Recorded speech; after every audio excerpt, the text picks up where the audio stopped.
welcome to the Startup Grind.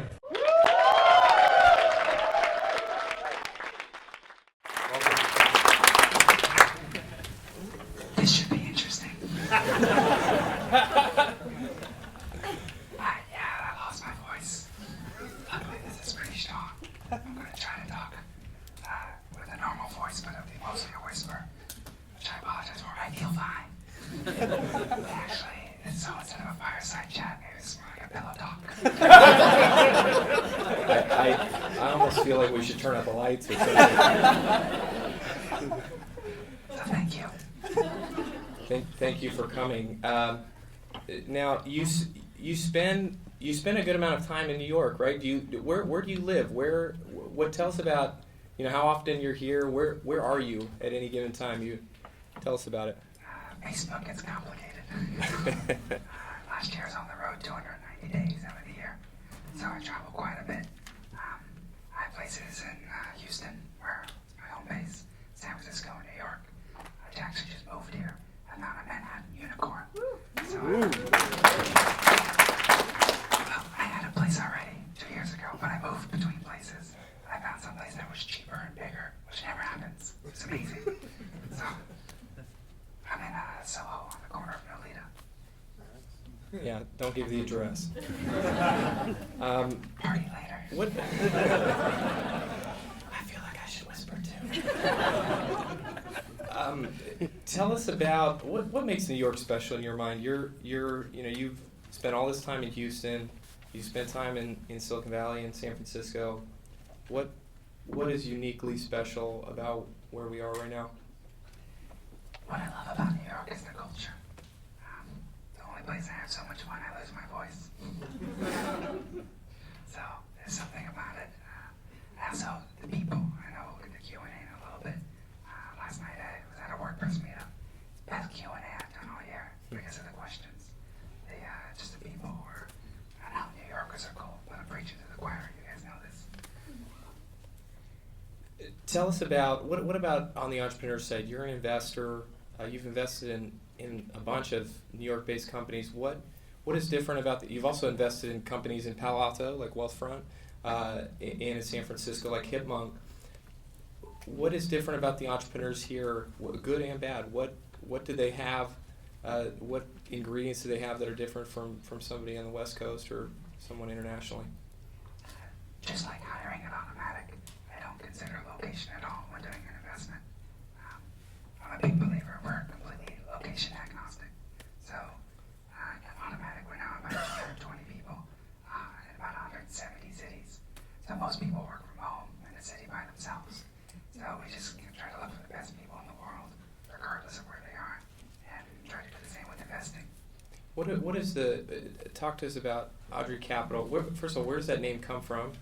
And why did what was your first investment? How did you get started? What do you look for? We talked about people helping each other. What do you look for? What can people in the room look for you to? You don't want more emails probably, but what is it? What is it that makes what you do unique and different? I don't know if it's unique or different, but Audrey's name for Audrey Hepburn. Any Audrey Hepburn fans here? Oh. We targeted them for this. So yeah, it's named for Audrey Hepburn.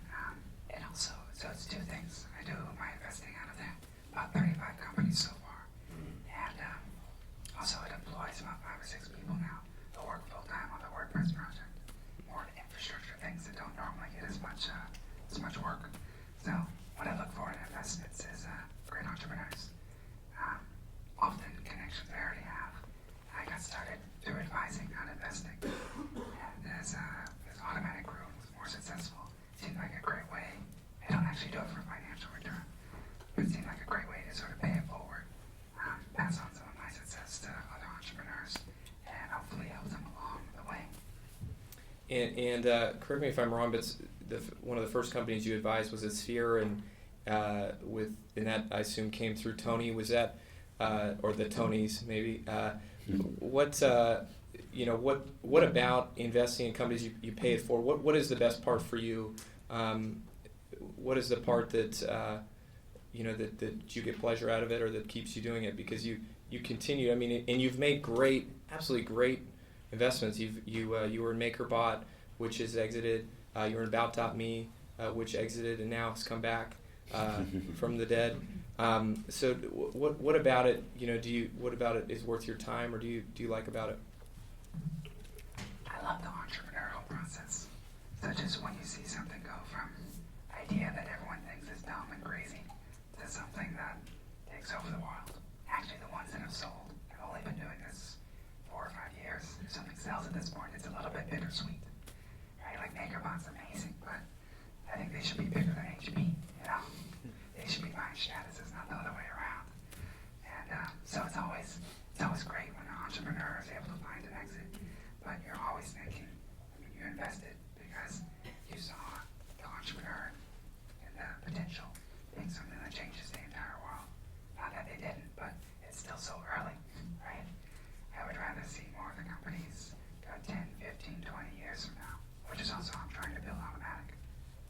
Can you tell us about how you've met some of these people? You talked about through relationships, but it would be interesting to know even the specifics of if you wanted to pick a company like a Rap Genius, they're based here.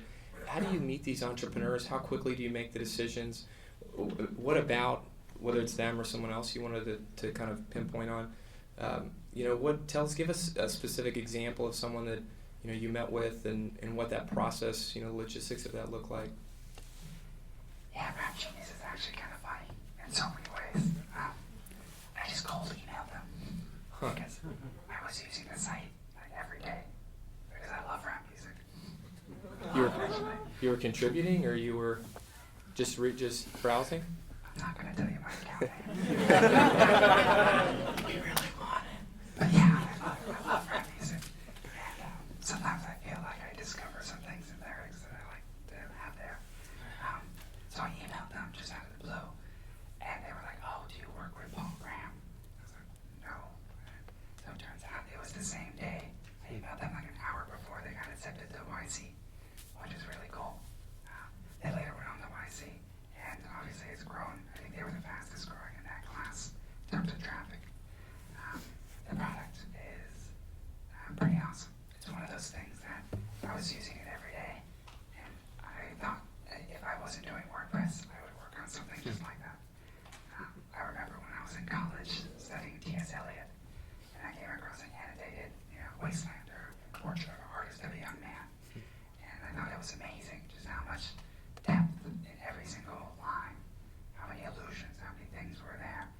And hip-hop is modern day poetry, and there's depth and allusions in every single line. So exposing that, I think, is kind of awesome. Just it should exist in the world. If they ever don't figure out a business model, I'll just fund it as a nonprofit. Talk to us. I talked to the people that are here tonight before you came in, and people are really interested in hearing about your story. And I'm sure I know you've told it before, and we would love for you to tell some of it again tonight. Something I never whispered it.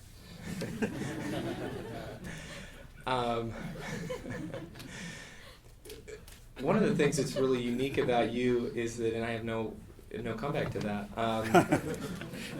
I have probably done 50 or 60 of these, and you are the first whisperer. So this is really special for me too. I feel a connection. It's strong. It's really strong. You're one of the.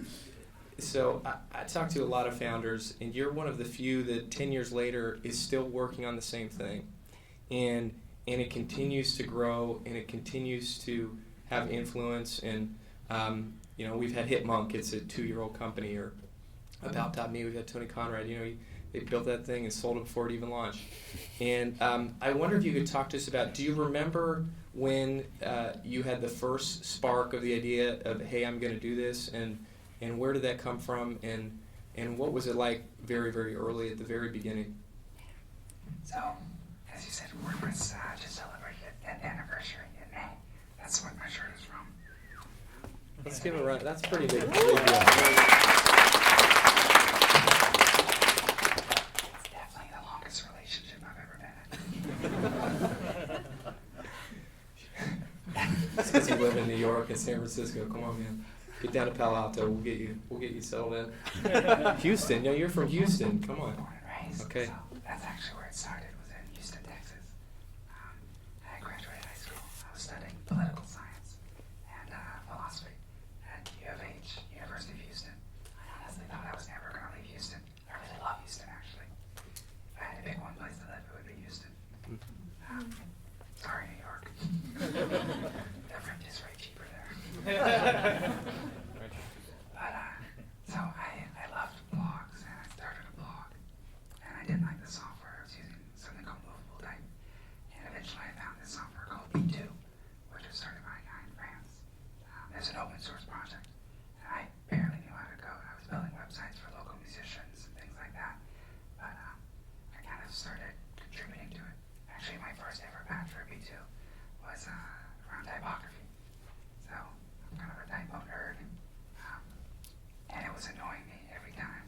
For those of you who know HTML, when you type an apostrophe on your keyboard, it's actually a single prime mark, not an apostrophe.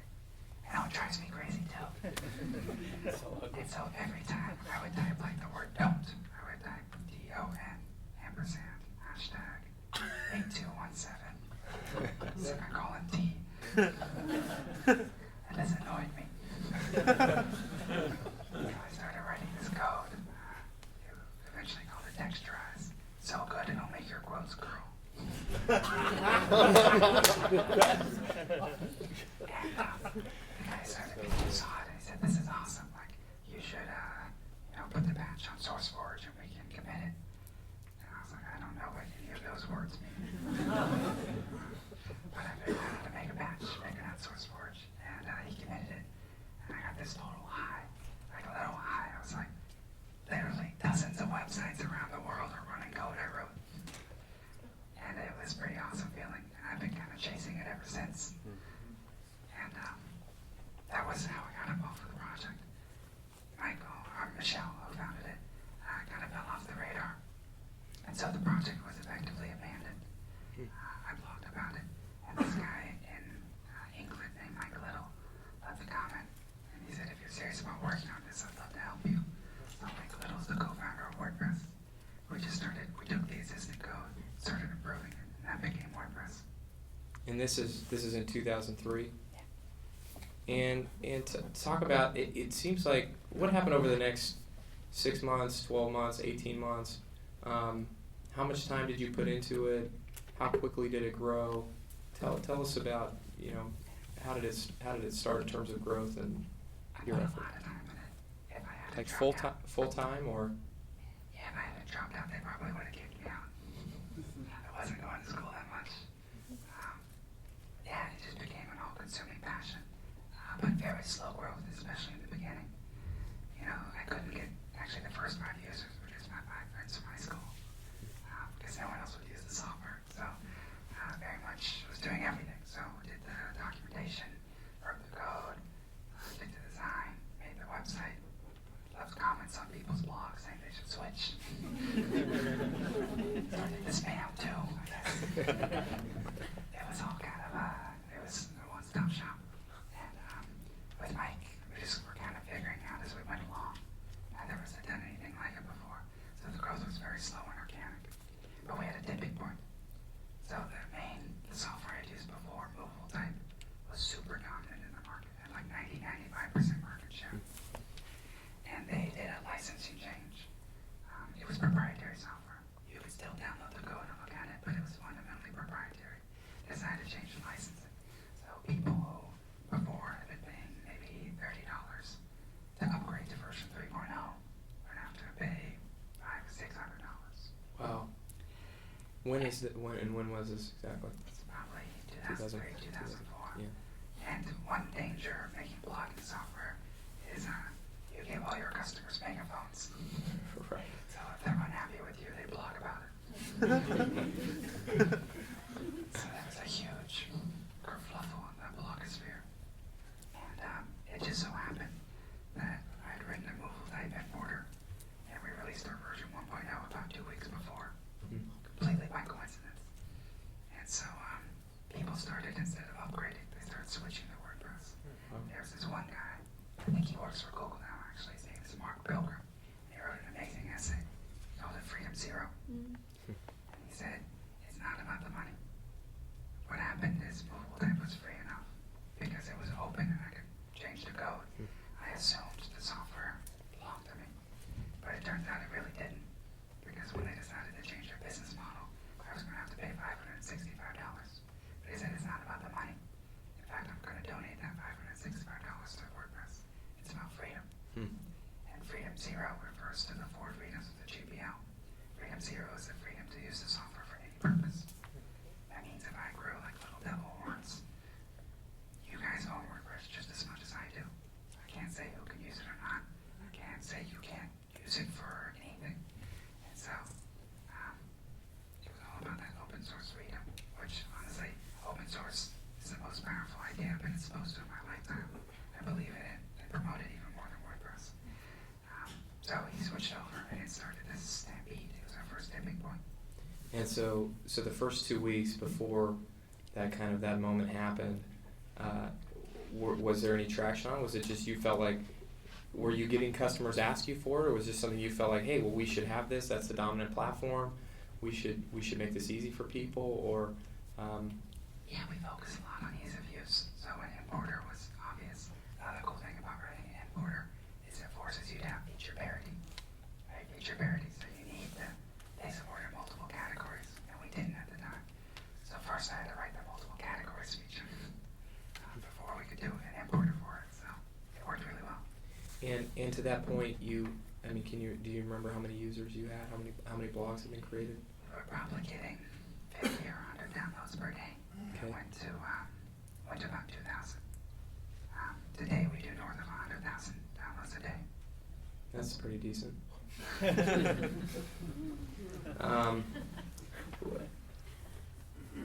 How are you paying yourself? Did you have any way? Were you working on the side? Did you have another job? Was there any income coming from it, or were you just doing it? I play the saxophone, so I play in gigs around Houston. You were paid to play? Yeah. Wow. Mostly big band stuff. It was union gigs, so you get you sign a little union card and you get a check in the mail a few months later. So I did those, and I made websites and built computers, mostly for my jazz musician friends. My grandma's a realtor, so I did it for realtors too. So I'd buy all the parts from whatever retail place and put them together, make a computer, and fix it if it ever broke.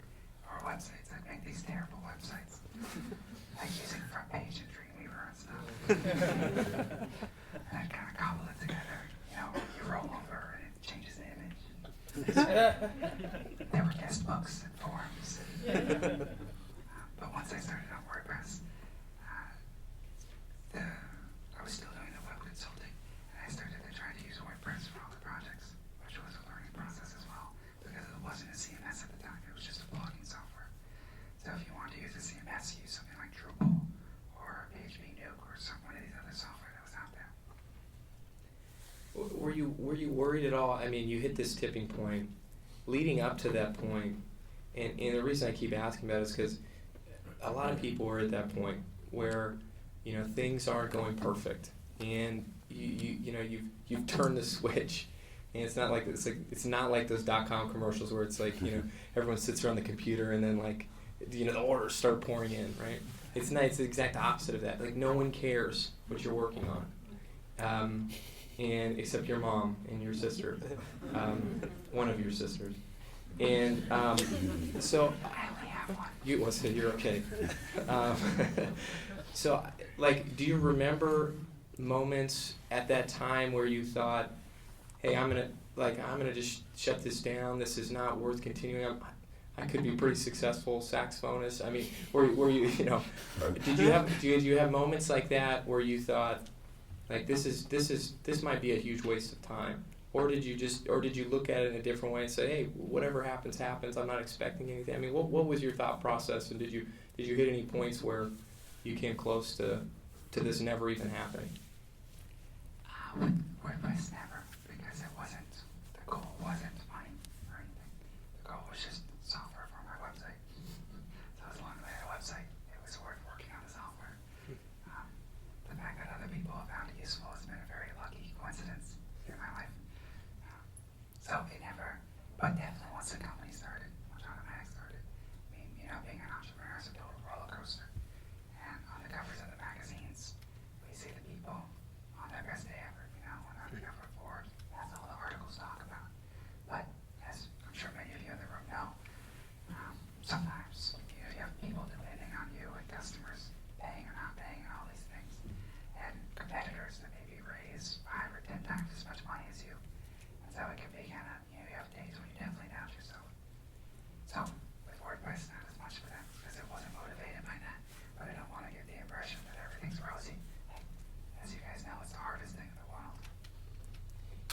even still today, is it still? I mean, is it still hard? Is it you got 100? You're getting 100,000. Did you say 100,000 blogs a day? Is that number right?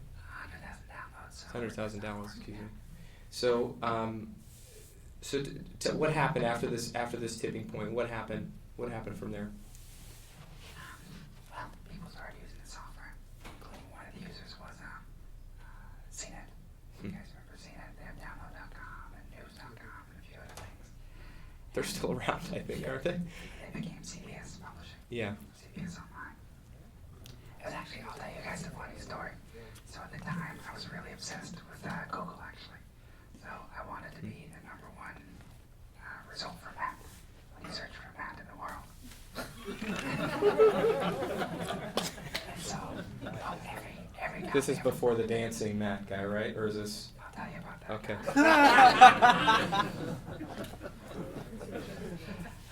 So every copy of WordPress has a default blog roll linked to all the developers.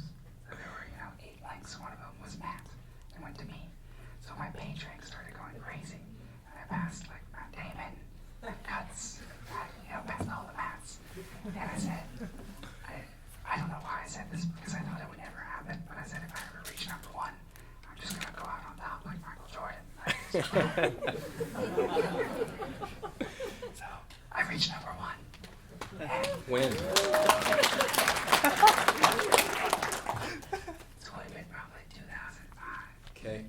Yeah, 2004.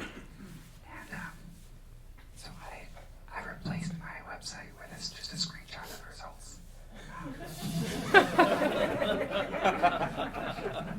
People were worried. They thought I was going to shut down WordPress too. And then I made these new business cards. And they just said, 1, go to Google. 2, type in Matt. 3, press I'm feeling lucky.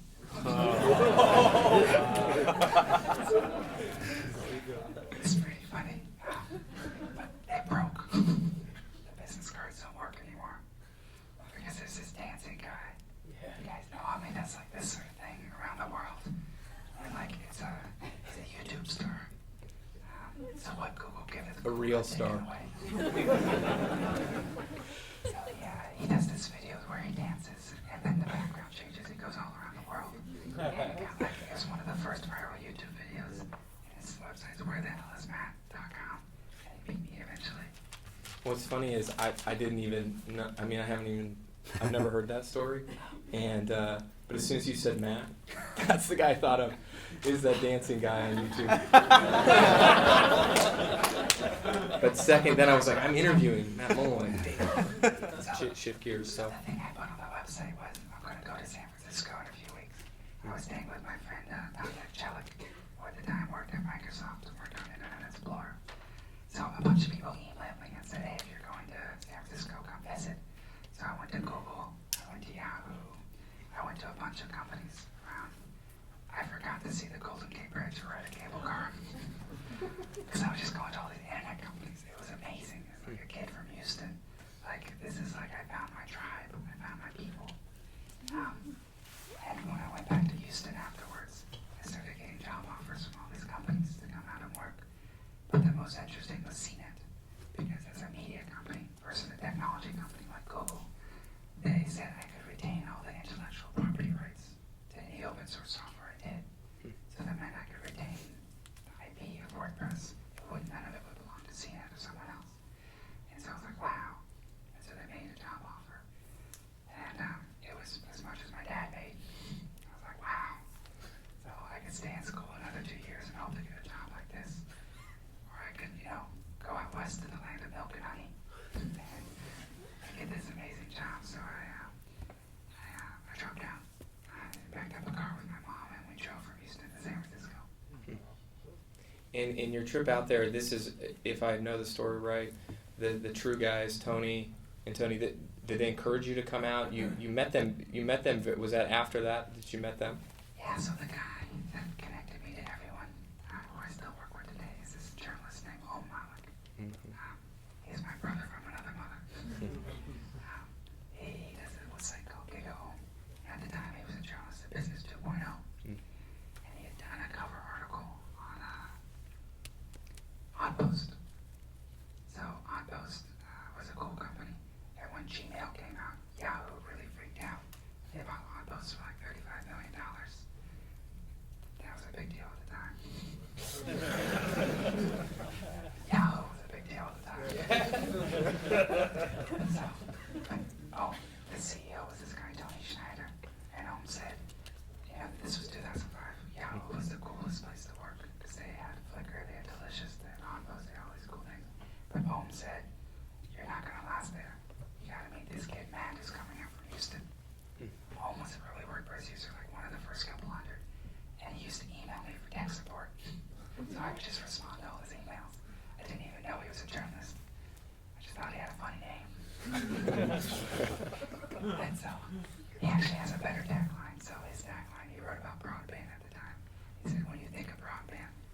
But you needed a drink, is that what you're saying? What are these guys gonna think? This was a low point. What are these guys gonna think? Like, they write a 20-year-old $1 million. And he knows his hat.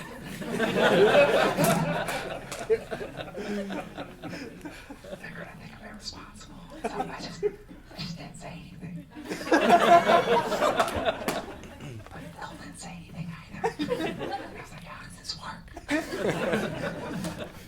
Who on earth writes a $500,000 check and doesn't notice if it doesn't get cashed? So I was very, very confused. But actually, I forgot about it. Because the other investors, like smart people, wired the money. So it was in the bank. And we didn't actually need the money. We were actually profitable at the time. So it wasn't like it was like a thing that was needed. And I just kind of felt it back in my mind and I forgot about it. Maybe Phil did too. He must have, because otherwise he would have said something. So it was actually about 6 months later. I was going back home to Houston for Thanksgiving. And I got on the plane and in my bag. And I took out a book I was reading. It opened. And apparently I used a check as a bookmark. So I was like, and as soon as I landed, I went to a Bank of America, which was our bank. And I was like, all right, I'm going to deposit this check. And it was the weirdest experience. A check that much should be like big, right? One would think. And I thought maybe it would be like Vegas when you win the slots, like you deposit the check and the lights go off. Well, the teller should at least give you a high five or something, right?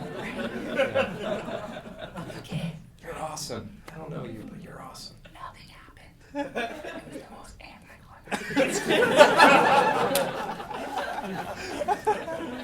Literally, she like, you fill out this slip, and I'm like, 500006. Like, what is this?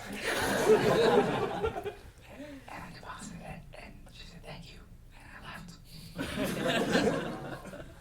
It's weird. Go for it. Congratulations!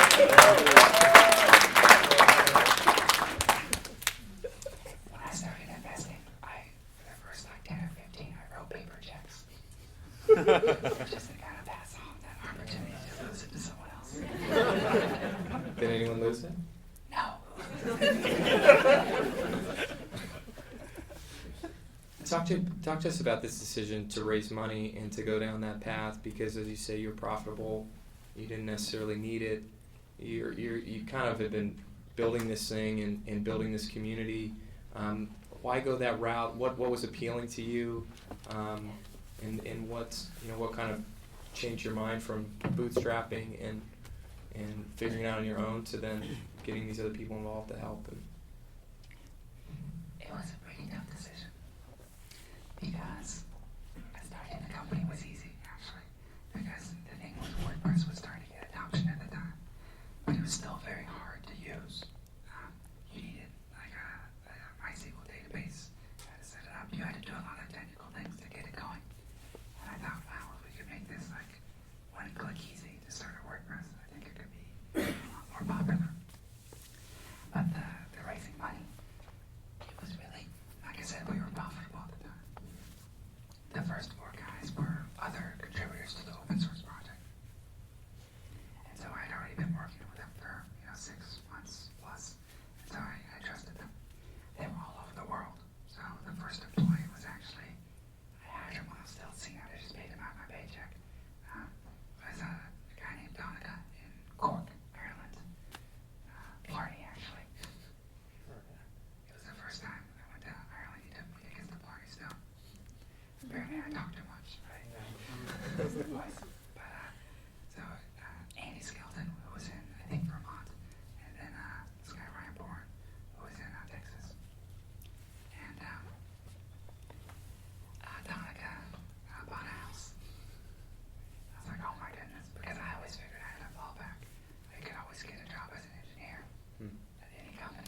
least a paid. year. Yeah. At least a year, right? And so that was where we raised $1 million. It was to kind of have that buffer, so that if things went wrong, we could still take care of the people. Can you talk about how you look at your kind of social responsibility? And you seem to be, again, 10 years in, everyone is, this whole thing with, what Warby Parker does or what Tom Shoes does. I mean, it seems quite common now for people to have this kind of socially minded, impact-minded strategy along with their commercial strategy. But can you talk to us about how you look at it and how, you're way ahead of people on the way you think about it. Tell us how you look at that responsibility that you have in building this company and product. Sure. Like I said, I'm a huge believer in open source. Now, most companies that come out of open source projects, the Red Hats, MySQLs, JBosses of the world, they end up sort of messing up the open source project. Because what happens is their business model often becomes either we're going to sell you a different license because open source licenses are scary, or we're going to give you this free version that's open source, but all the really good stuff we're going to put in our commercial version. And I dislike both of those. So really what I wanted to do was show that you could create a company with open source at its core that didn't screw up the open source project as it became more successful. And that's really why Automattic exists. Well, the other part of your question is weird. So when you whisper, which I never knew before just now, you use a lot more air as opposed to talking. So I'm actually a little lightheaded. You want to just take a break? Or? I'm here for you guys, so. What was the second part of the question? I don't know. I'm just kind of thinking. I'm just hoping you don't faint or something right now. That would be so funny, right? Keep rolling. Keep rolling. That would be a good story. If you're gonna tweet that, I'm Photomatt. Yeah, that's a great point. Actually, that's what I was going to say next. Hashtag Startup Grind at Photomatt. Please tweet what he was just saying. Take pictures if it happens. Valleywag, Matt collapses. So talk to us a little bit about balancing. You want a drink? Oh, no, I got water. Impact. So that was the second part of the question. I think that actually all the best companies in tech are impact motivated. The global guys aren't trying to make more money at this point. They're trying to change the world. And I think that all great companies are more motivated by impact than by revenue. They might talk about it in terms of their customers or the user experience or anything, but really it comes back to impact. And so, for us as well, we're motivated by getting the web on open source software. And the main metric we look at is what percentage of websites are running open source software. Right now we have about 20% of websites on WordPress. So we've done a good job. There's about another 5% on other open source software, so we're about 25% of the way there. But we got a long way to go.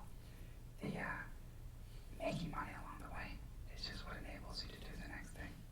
My favorite quote, and actually Zuck butchered it in their S1, but Walt Disney said it first. He said, "We don't make movies to make money.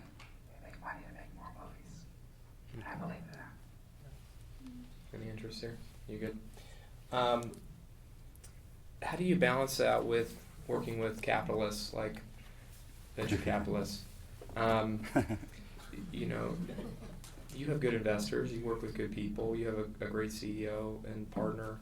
And how do you balance those things? Of we're totally impact driven. It's this thing like people that run nonprofits. A lot of times I see, that it's almost like if you do make money, there's almost something. Not everyone, but a lot of them. There's kind of something maybe wrong with what you're doing, or maybe you're not putting enough into the impact side. And then if you're running a company, maybe you're putting too much into the impact side. So how do you balance those things, and how do you balance expectations of people that you're working with, shareholders, investors? I think you need to find people with a long-term view. If you're building a long-term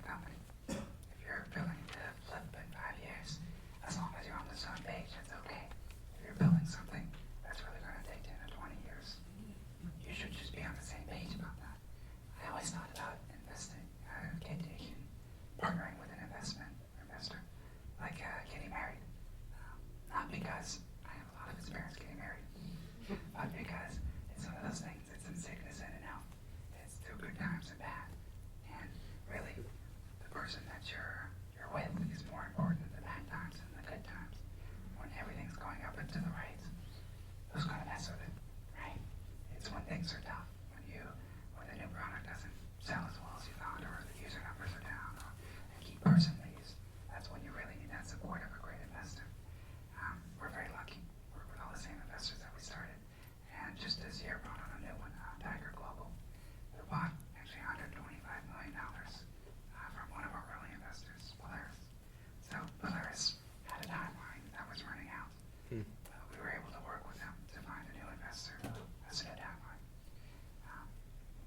I believe that, when you talk about impact and balancing with revenue, that's one of those things. I think that nonprofits can do amazing things, and for-profits can do amazing things. But I think if you find a way to bring those together, they can do something that's bigger and better than either could do on its own. And that's why we've tried to structure Automattic and WordPress and the foundation and everything very evenly. Most people don't understand it because it's very complex. It's a tripartite structure, kind of like the three branches of government, where there's like the executive branch is me. So I own WordPress, the website, like the .org thing. We also set up a foundation, which is a real nonprofit. And then Automattic is a for-profit. So Automattic transferred the trademark for WordPress to the foundation, but has a license back to use it for WordPress.com. But in theory, this is the balance of power. Automattic could lose that license if it was a bad steward of the WordPress name. So regardless of, anything, even if Automattic sold in the future, whoever bought it wouldn't have to be a good steward of the WordPress name to be able to continue using it. Wow. Which I think they would want to do. So by setting up this balance of power, we try to ensure that you just never think short term. I think if you really think long term, you'll always do things that are aligned with your community and your users and everything. It's really when businesses think quarter to quarter or short term that they get off track. So it just sort of is a way to ensure, even if I wasn't involved anymore, that Automattic and WordPress would still think as long term as possible. Well, what does, you mentioned community, what does community mean to you? Do you, how do you look at it? What do you define as community? You truly have a great community, but it's this word that's kind of thrown around a lot, so we'd love to know how you look at it and what it means. To me, it's the people who believe in the mission of WordPress. It's the mission of WordPress, I guess I should say what that is to democratize publishing. We want to make it easy for anyone in the world, regardless of language, regardless of cost, regardless of anything, to have an amazing, beautiful site that you can use. The cool thing about it is that the WordPress that you download from the website today for free, it's that same software that the New York Times uses. It powers 100% of MyPost.com now, that Wall Street Journal uses. And never before in history, it would be like if you could snap your fingers and have the same printing press that Hearst did in the 1920s. And that's what digital enables. So those people, and if you look at it, one of the important things with building Automattic, which I'd recommend for anyone who's trying to do something open source, doing a company, is we never want to take too much of the oxygen out of the room. Which is funny when I whispers. So we didn't hire everyone. Explicitly, people who were fantastic. I wanted them to be hired by other companies. So that way there'd be lots of companies contributing to WordPress. In the last release, there were around, I want to say 175, 200 people who were involved in the release. Wow. But only 5 of those were full-time Automattic employees, and about 25 other Automattic people volunteered. So it was, a minority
We're going to take some questions right now, but I just want to say that it's rare that I get to talk to somebody whose product impacts me and the community or business that I work on. And WordPress, I spend more time on WordPress with Startup Grind than any other site other than Rap Genius. No, I'm just kidding. I don't spend a lot of time there. But we have 150 people around the world who our whole lives, everything, our whole community runs through WordPress.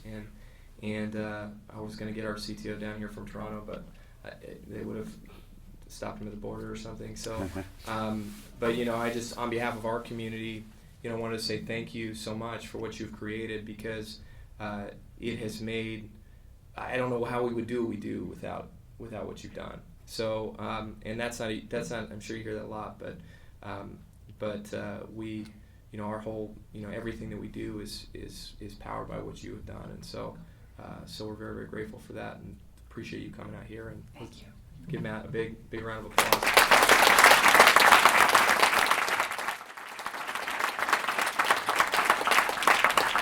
So who's let's take some questions if you've got a question. And I'll try and bring you the mic. If not, I'll repeat it. Matt, thanks. That was great. I wanted to mention that when you started getting lightheaded, I Googled effects of whispering on laryngitis, and 67 out of 100 people in the study were expressing their vocal cords. So just wanted to let you know. I tried not to talk today to save it for you guys, and I'm probably not going to talk the rest of the week, so you can make the best of it. All right, so my question... Luckily, we almost never talk, we just type everything. So no one will know.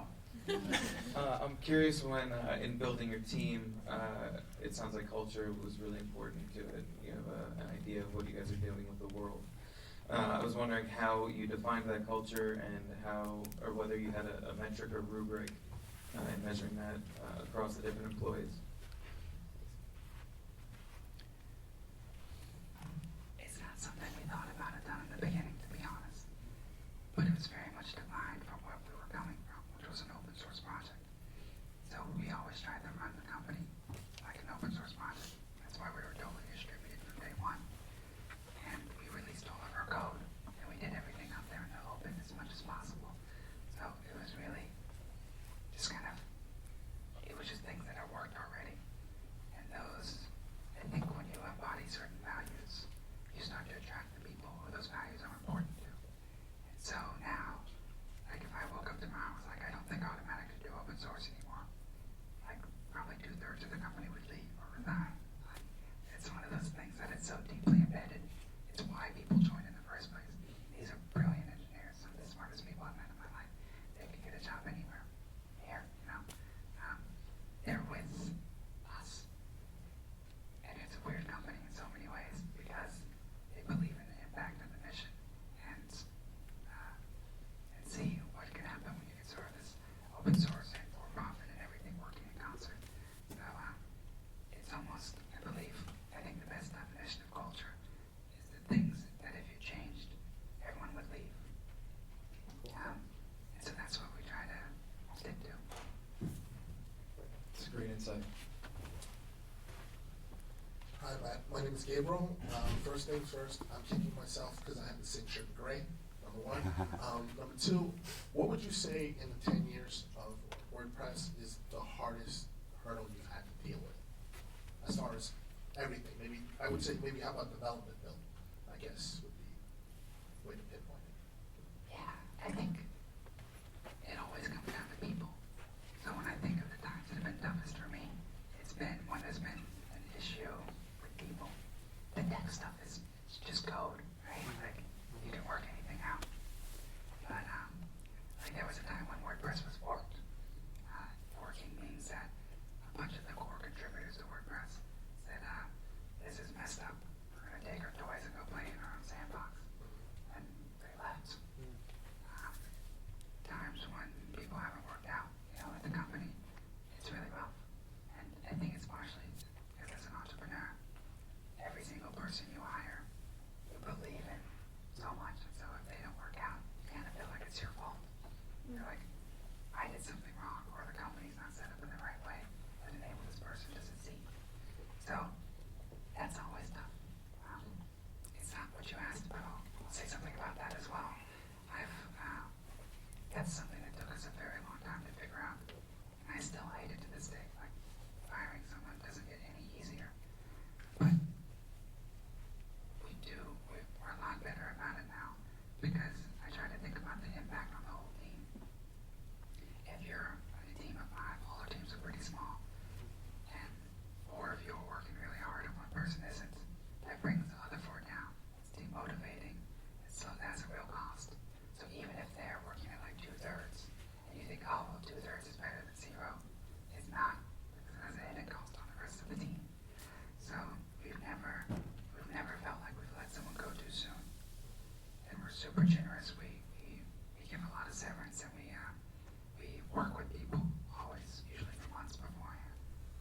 So you have this open source thing going initially, and it didn't sound like you really had much of a revenue plan from the beginning. It was more about the open source. So how did you make a decision about where you were going to try and make money then, and how do you decide where you want to devote resources for revenue now?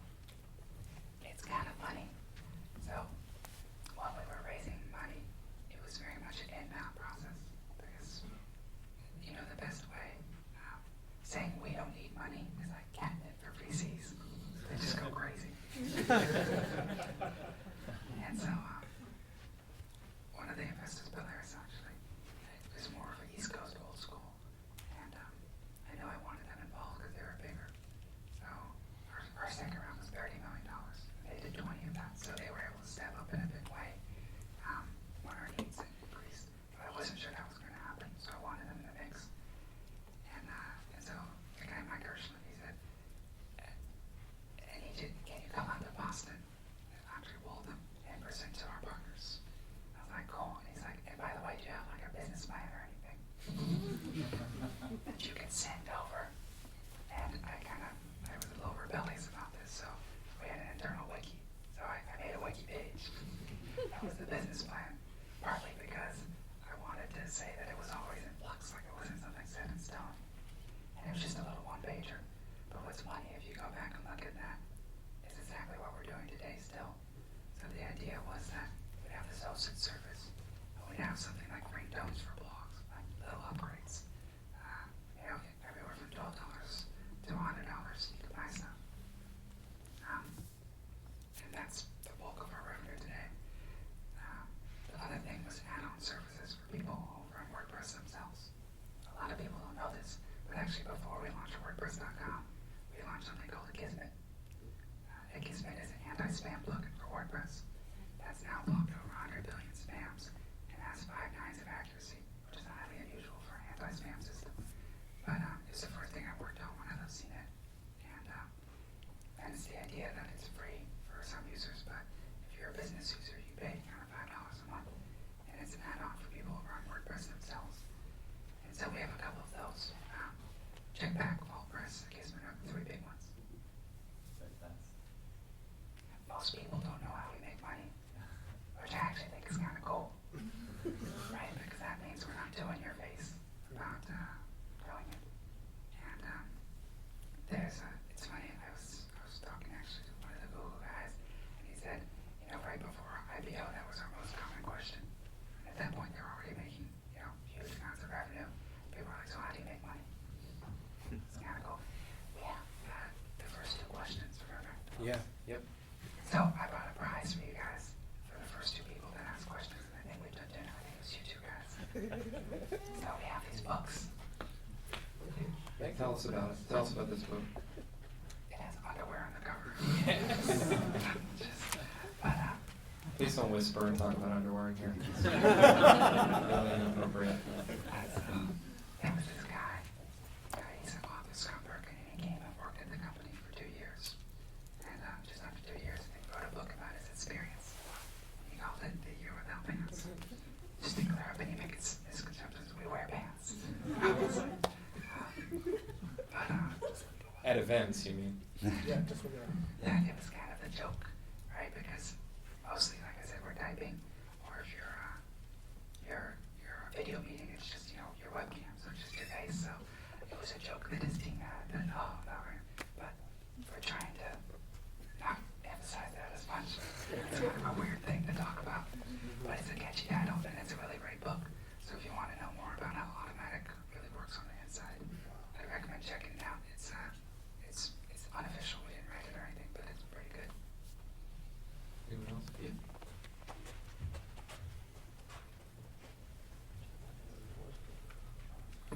How you doing? My name is Francis.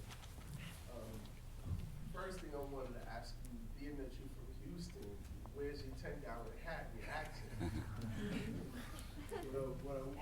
What I wanted to ask you, I noticed you said as an investor, you look at the potential of, when you see things, you try to see the potential that they might have.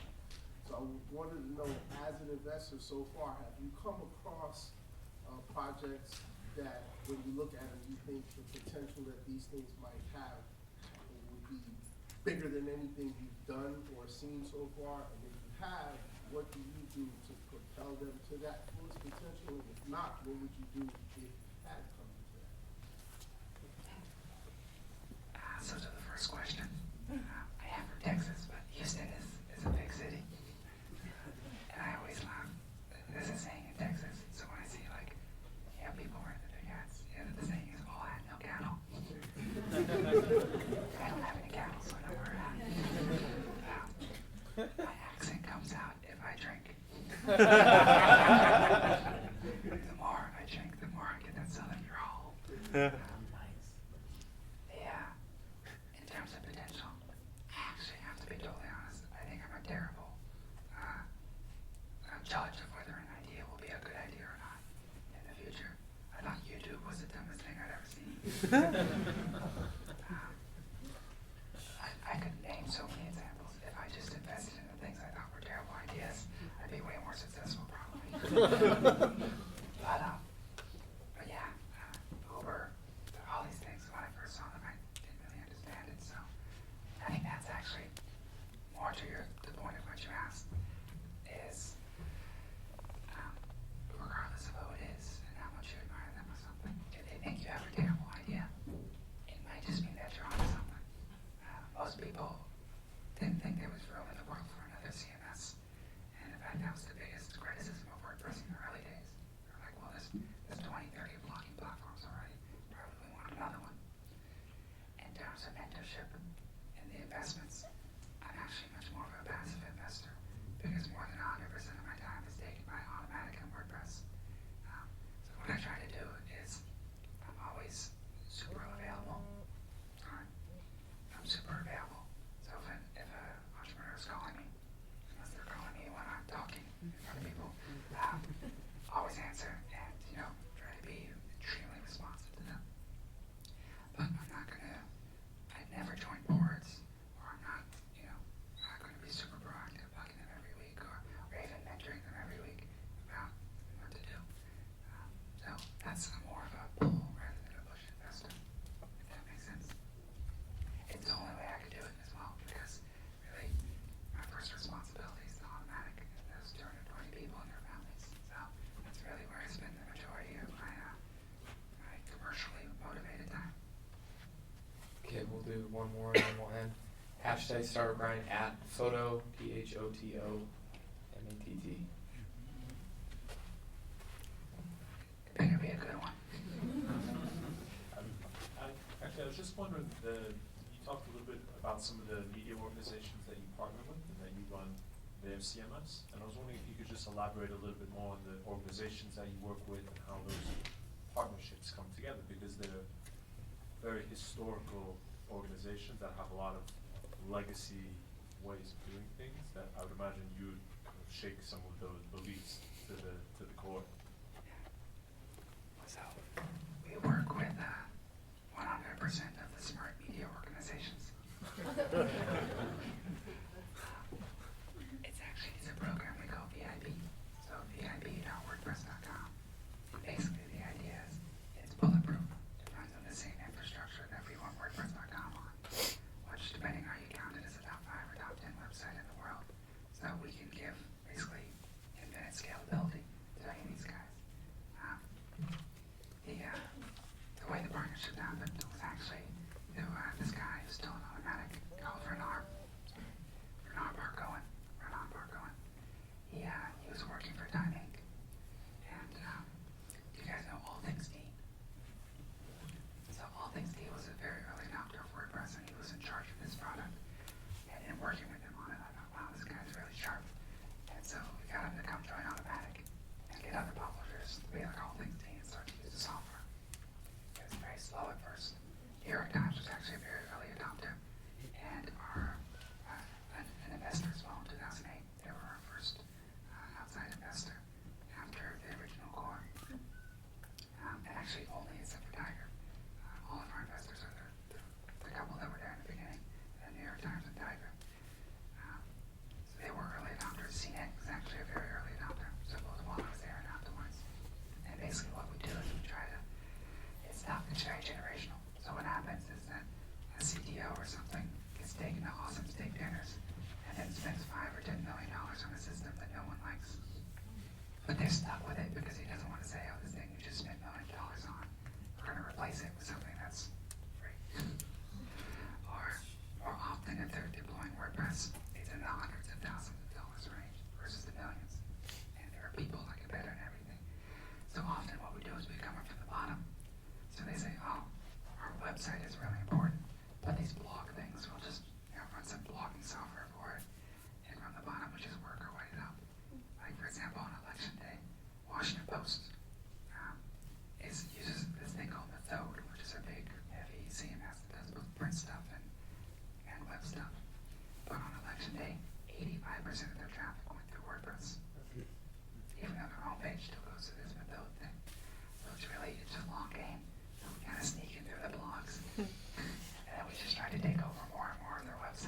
Let's give Matt a big, huge round of applause.